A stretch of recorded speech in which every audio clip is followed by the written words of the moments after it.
Shalom. Call Elohim Yahweh Bahashem. Yahawashi Bahashem. Rechad Kodash. Barakatah Yahweh, Barakatah Yahawashi, Barakatah Rechad Kodash Bahashem. Yahawashi Bahashem. Rechad Kodash.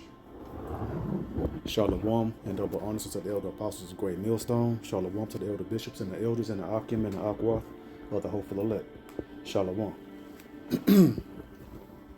Just want to go into a quick video. Well, not a quick video, but in the spirit, Lord put a spirit on me to go ahead, Lord willing, to break down the book of Daniel, chapter 7, and go into the precepts, because the statue of the four different metals, the Daniel, the vision of Daniel for the prophecies of the statue and the four beasts prophecies, if I can get it out properly. It's very fascinating to me personally. It outlines the entire existence of the heathen rulership from that point of Daniel, the prophet, during the time of the Babylonian captivity, and to right now where we're at today, in the impending return of Yahushua. And then explains that, let us know, that that's going to be the whole timeline of the heathen rulership into the kingdom of heaven when Yahushua returns to establish the kingdom of heaven, right, for eternity. So, say all that to say, it's very fascinating, and Spirit jumped on me to go ahead and, do my best in the spirit to bring the breakdown of Daniel chapter 7. So this will be part 1, because it's a lot to go into, it's a lot in it's a good amount to break down, so this will be part 1 here. And we'll go ahead and get into it. Lord willing, this video is edifying. This lesson breakdown of this chapter is edifying. So we'll go here. Start here in Daniel chapter 7 and verse 1. In the first year of Belshazzar, king of Babylon, Daniel had a dream and visions of his head upon his bed. Then he wrote the dream and told the sum of the matters. So it's like, let me find it's one precept that came to me just now. Okay, so I want to find this precept here that came to my mind just now. So in the spirit, it says Job 33 and verse 14 will start at, for Yahweh speaketh once, yea twice, yet man perceiveth it not. So everyone cannot receive the dreams, the visions, and can't discern the dreams, the visions, and can't discern, the Holy Scriptures, right? Only the elect.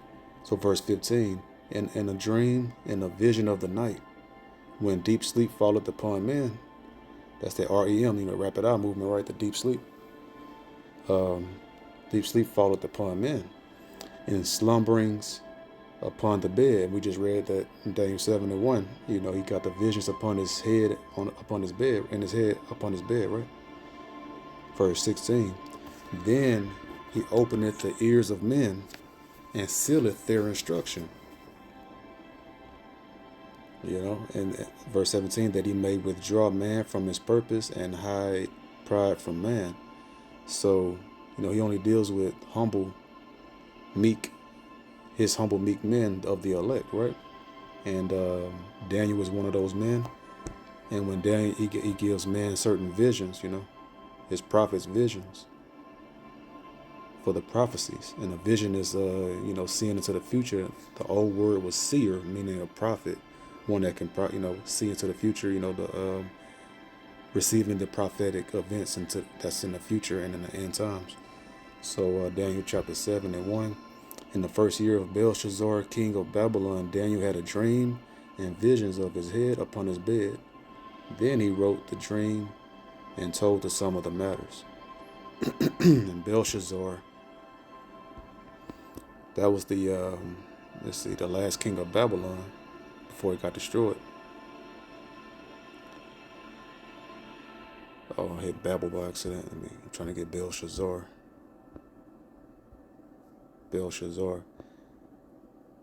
Baal, protect the king. So that's going into Baal, protect the king. And that was I believe, the precept come to mind about how our kings, we say, may the king live forever.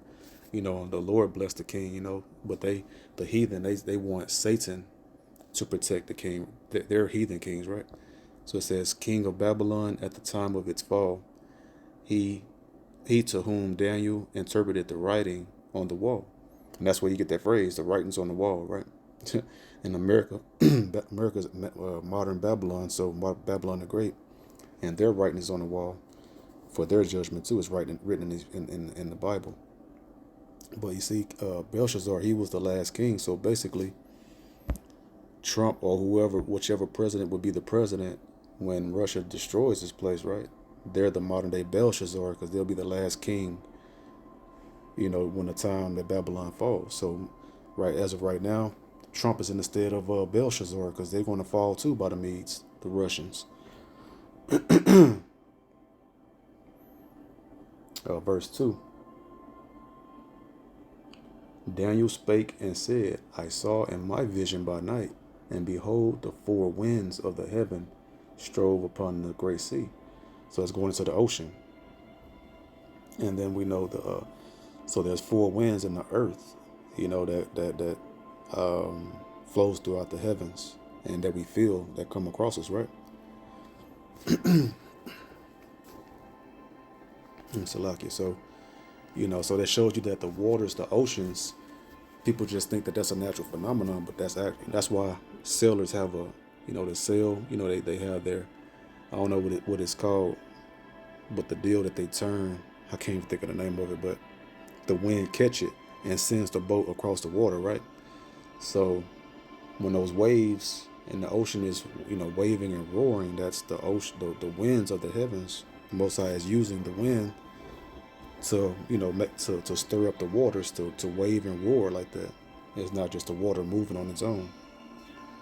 So it just shows you that the Most High is in control of how the ocean moves. And if the ocean moves a certain way or overflows the land, it's the Most High that wanted that water to go over to flood areas and bring judgment. When he has tsunamis, all those tsunamis that hit the Asians, over there, they're known for those tsunamis and those waves. It's the Lord sending one of those four winds, or even through an earthquake on the ground, right? And then the wind as well to create a massive waves to flood the land to bring judgment. That's one of his judgment tools, right? So everything is of the Lord, and so that's why it's great to fear just the Lord and fear the Lord only, and not these disasters and these happenings upon the earth and these judgments, because everything is literally done by the Heavenly Father.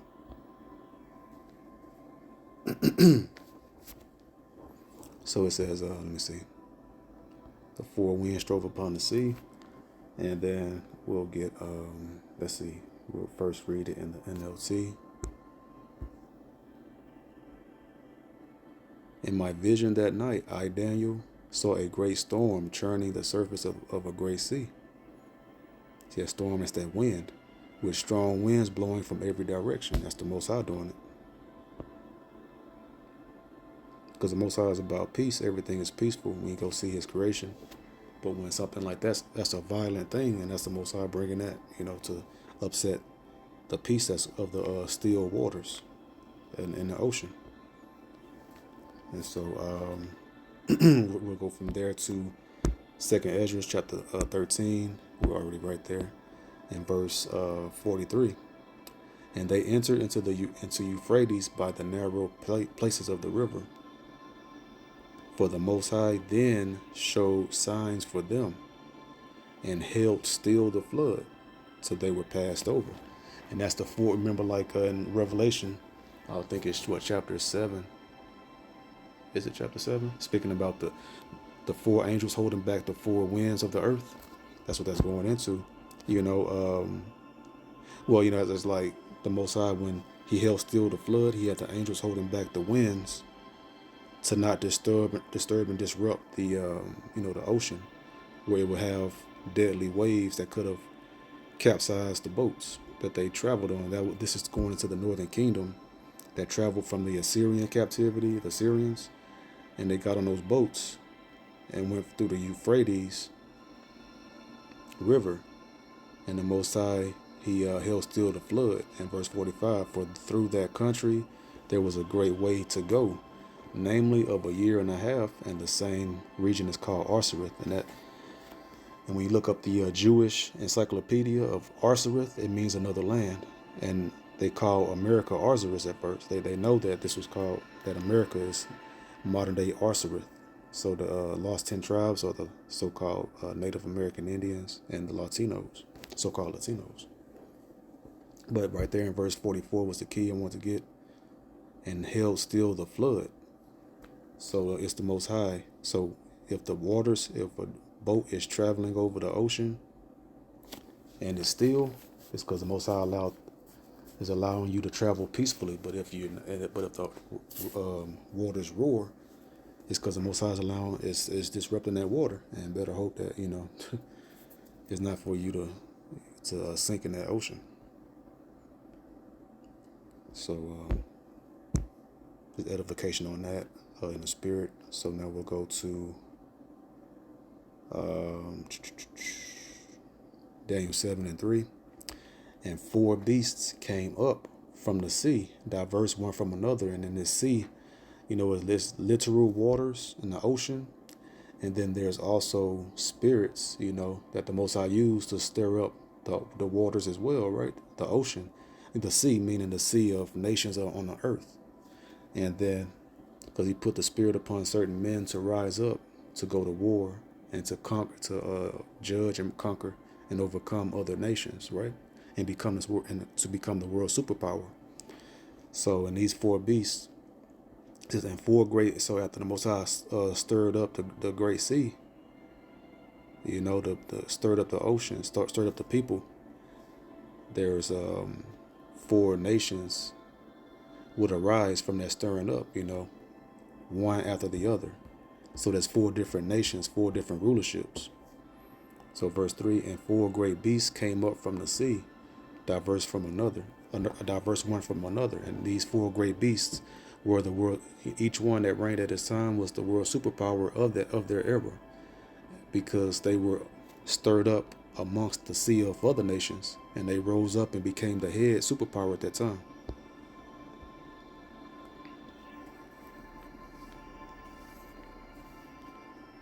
Okay, so that's what that's going into right there. Let's get Ecclesiastes 3:18. I said in mine heart concerning the estate of the sons of men, that Yahweh might manifest them, and that they might see that they themselves are beasts.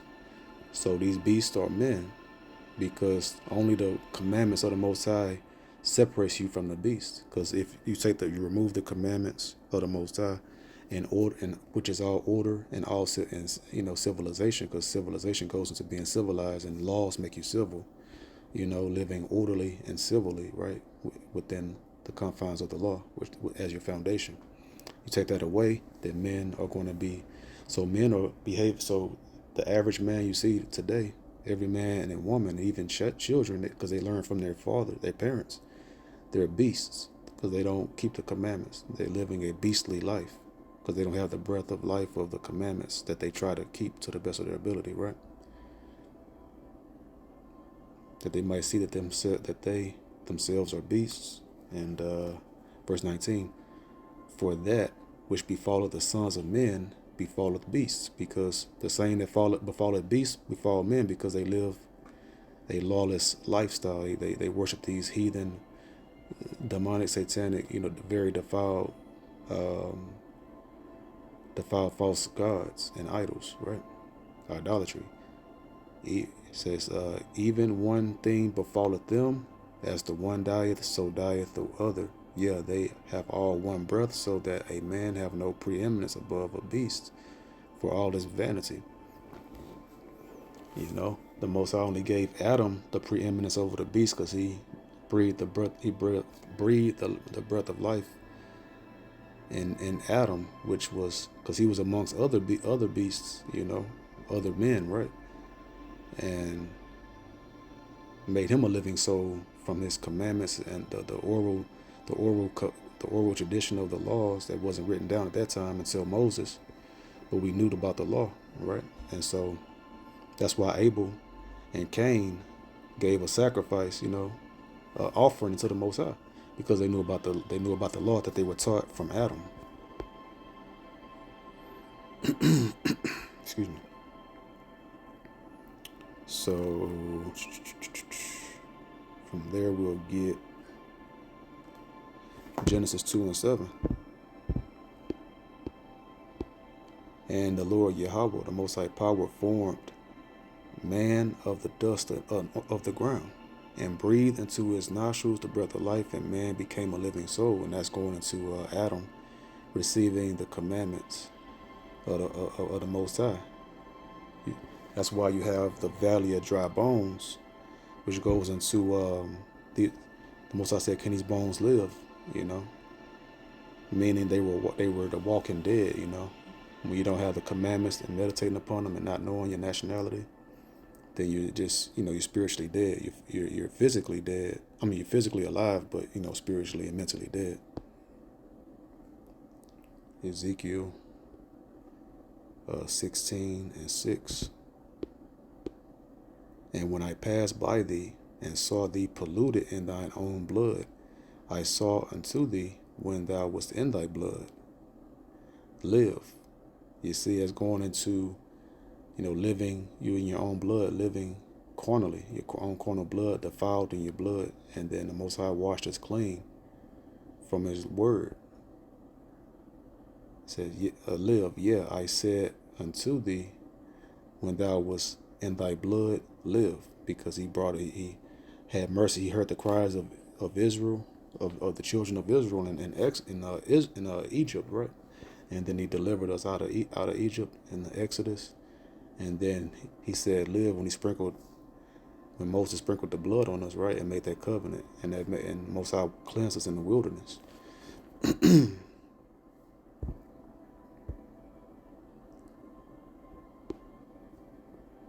Word live, to live, have life, remain alive, sustain life, live prosperously. The only way you can live prosperously is by keeping the commandments, and the Most High will reward you for doing so.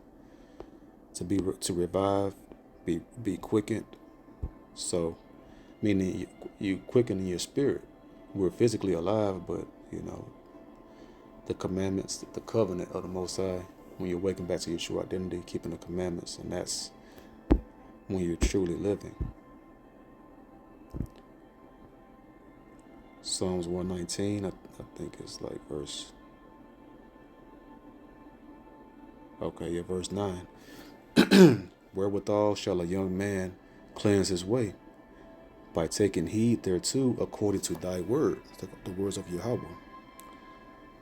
Verse 10, with my whole heart have I sought thee, O let me not wander from thy commandments. You see, that's what makes us, that's the Most High way, his commandments, and that's what makes us clean. That's how we cleanse our way. The Most High cleansed us.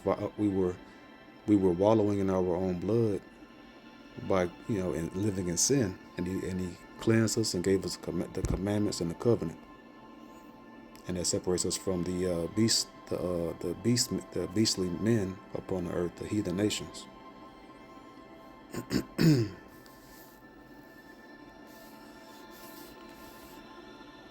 Okay, let's see. Going back to Daniel chapter 7 and verse 3. And four great beasts came up from the sea, diverse one from another. So I show you right there that these four beasts are heathen nations. So this is the four heathen rulerships upon the earth. This is the timeline of our existence. So the Most High gave us our existence through these four beasts, the rulerships that's going to rule until Yahushua returns to smite them and establish the kingdom of heaven. And that's how you know that you're at the end, based off the timeline of these four beasts and the statue as well of the four metals, which is the same nations, but just different analogy of a breakdown. The Most High, the prophecy the Most High gave Daniel. Verse 4. The first was like a lion, and had eagle's wings.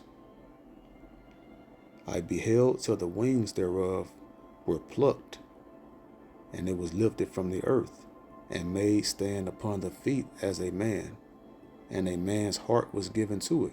So what does this mean? So it's saying the first was like a lion and had eagle's wings. So now what is that? Let me find I had the image saved. I think I may have lost it. Let me see. Okay, here it is right here. So in Assyrian art and mythology, several animals and animal-human hybrids played significant roles. The most iconic is the Lamassu, a winged, human-headed creature with the body of either a bull or lion. So we know it's a lion, as the scripture says it's a lion. So that, but as Esau, bull or lion, he loved to play in that gray area. But it's a lion. And so the lion with the wings, that's the image, like America's national animal is the bird, right? It's the eagle, it's the bald eagle. So that was theirs. This thing called Lamassu, a false god, right? So it was the Most High prophet. So I show you how powerful the scriptures are. The Most High prophesied this, right? Before it happened, and then so their national animal. That was the beginning. That was the Assyrian. Well, that was the Assyrians, right? And that's how they. That was the beginning of.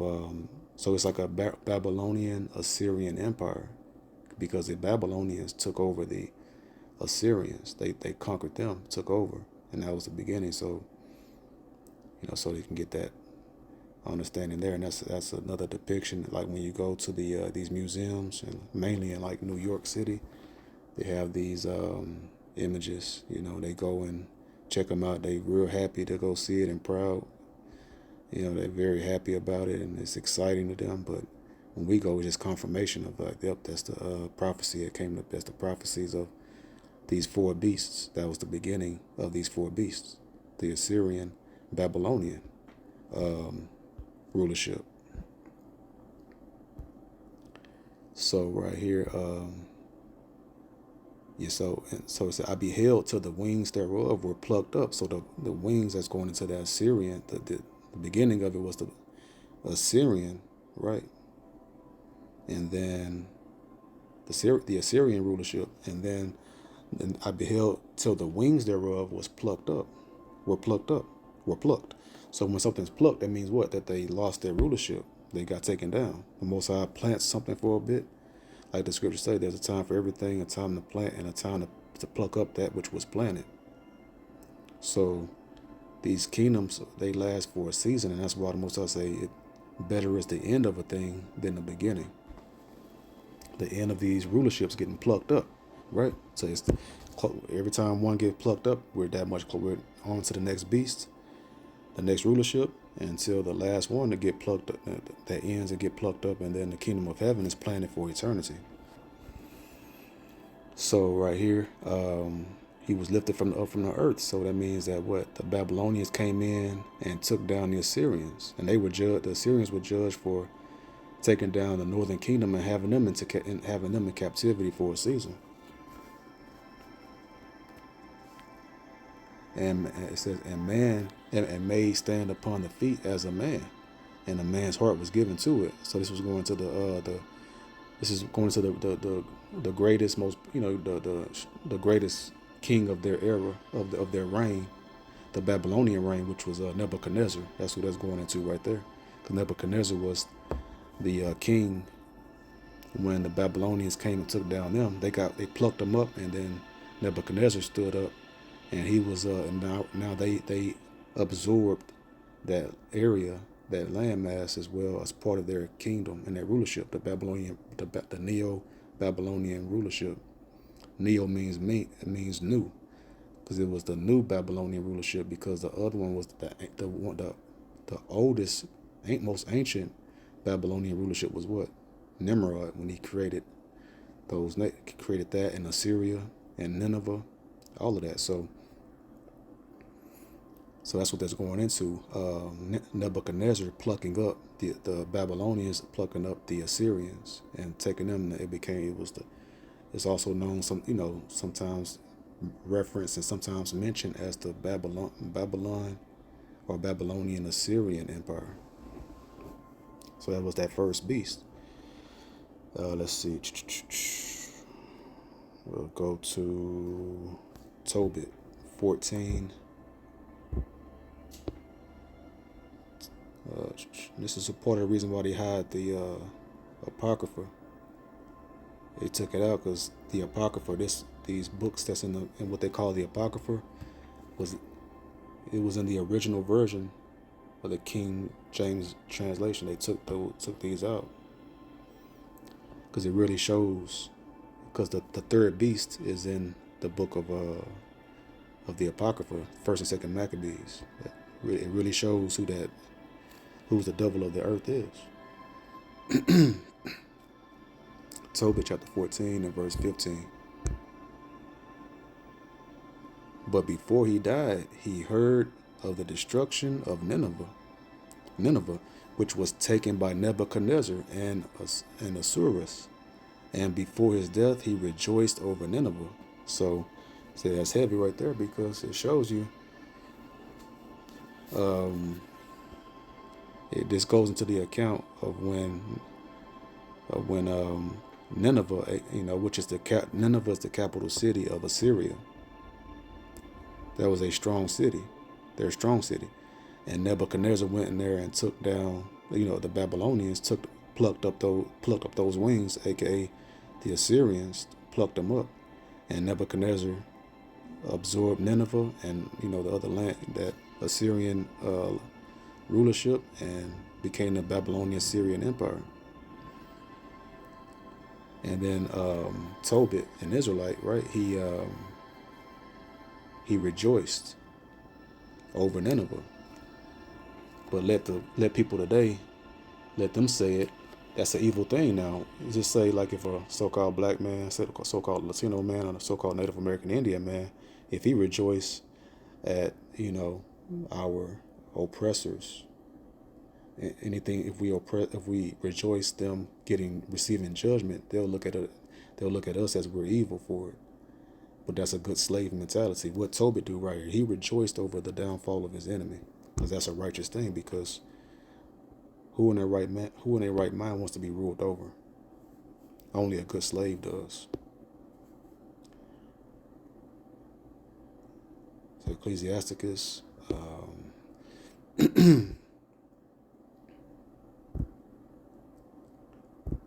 who defends their oppressor? Only a good slave does that. Because they've been destroyed and they think that they're supposed to forgive their enemy. No, you never forgive your enemies. You pray for the Most High to judge them. Because the scriptures say it is a light thing for the Most High to recompense them who trouble you. And who's troubling us day in, day out? We're still in the land of our captivity. Common sense. So Ecclesiasticus 25:7. There be 9 things which I have judged in mine heart to be happy, and the 10th I will utter with my tongue, a man that hath joy of his children, and he that liveth to see the fall of his enemy. And that's what Tobit did. He was able to live to see the fall of his enemy, being in seeing I believe he's of the Northern Kingdom. His Northern Kingdom brethren got vindicated, and the Most High brought vengeance, and he brought recompense upon our enemy for taking us into captivity, our Northern Kingdom brethren. So he's in the right spirit. That's a righteous spirit to be in. Every nation rejoice over their enemies and want to war against their enemies. Our only Israelites, so-called Black, Latino, Native American Indians, are the only ones that want to defend their enemy and get angry when you speak against it, because they're the only nation on earth with a slave mentality. Everybody else got a rulership mentality.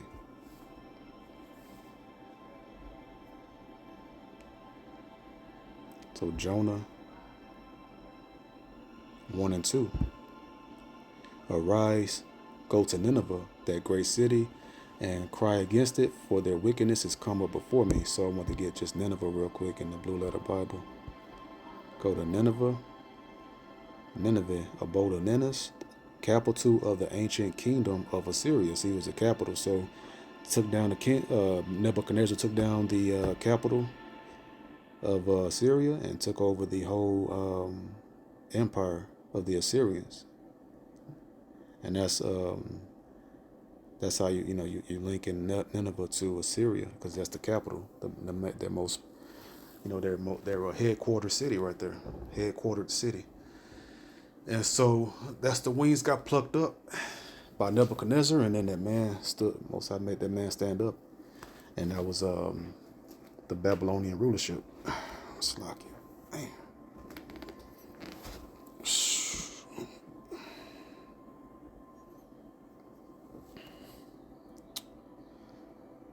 Okay, so now from there we'll go to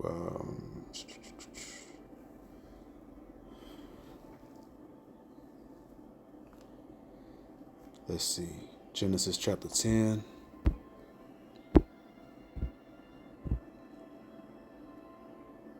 And verse 8. And Cush begat Nimrod. He began to be a mighty one in the earth. Let's see. He was a mighty hunter before the Lord Yahweh. Wherefore it is said, even as Nimrod, the mighty hunter before the Lord Yahweh. And the beginning of his kingdom was Babel, that's Babylon, and Erech, and Akkad, and Calneh, in the land of Shinar. And that area of landmass is modern day Iraq today. Out of that land went forth Ashur, and builded Nineveh, and the city of Rehoboth, and Calah.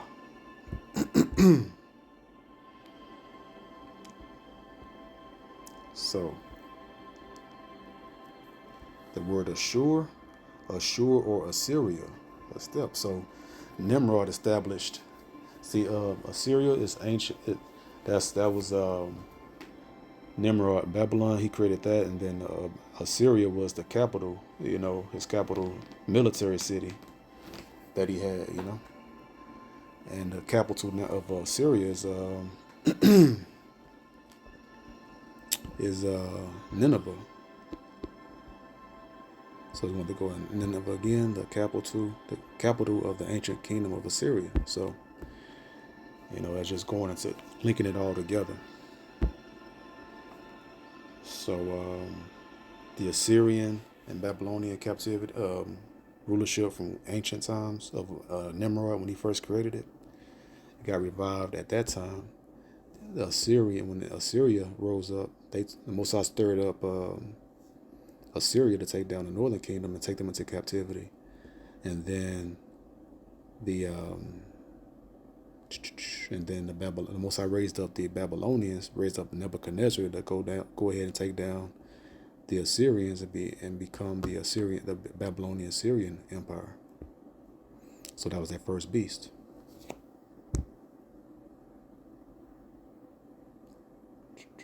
Let me see, Daniel 7 and verse. Let's see, that's where I'm going. Yeah, let's see. In verse 4. Oh, well, I already read that. Okay. Yeah, but that's what that's going into, and that's what that is. So, yeah, that's what I had planned for the first video. So, hopefully this was edifying. So, this is the part 1 to the breakdown of Daniel chapter 7. I hope this video is edifying and it's making sense thus far. The water to Hakodash Bashem, Yahweh Shai for another video. Until the next video, I say, Shalom.